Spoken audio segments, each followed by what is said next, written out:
నంద్యాల జిల్లాలో ఎన్ఐఏ అధికారుల విచారణ కలకలం సృష్టించింది. గడివేముల, పరమటూరు గ్రామాల్లో మావోయిస్టు నాయకురాలు నామాల జయమ్మ అలియాస్ అరుణ వివరాలు ఆరా తీశారు. 2 ఏళ్ల క్రితం కేరళలో జరిగిన ఎన్కౌంటర్లో జయమ్మ మృతి చెందినట్టు ప్రచారం జరిగింది.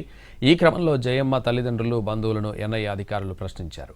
స్థానిక వీఆర్ఓ నుంచి వివరాలు నమోదు చేసుకున్నారు. గడివేములకు చెందిన జయమ్మ బండి ఆత్మకూరు మండలం పరమటూరుకు చెందిన నామాల భాస్కర్ భార్యాభర్తలు. తర్వాత నక్సల్స్ ఉద్యమం పట్ల ఆకర్షితులై నల్లమల అడవి బాట పట్టారు. కానీ భార్యాభర్తల విభేదాలు రావడంతో భాస్కర్ పోలీసులకు లొంగిపోయాడు. 2007లో నల్లమలలో మావోయిస్టు ఉద్యమం బలహీన కావడంతో జయమ్మ సహచరులతో పాటు ఏఓబీకి వెళ్లిపోయింది. 8 ఏళ్ల క్రితం భాస్కర్ అనారోగ్యంతో మృతి చెందాడు. 2 ఏళ్ల క్రితం కేరళలో జరిగిన ఎన్కౌంటర్లో జయమ్మ మృతి చెందినట్టు ప్రచారం జరిగింది.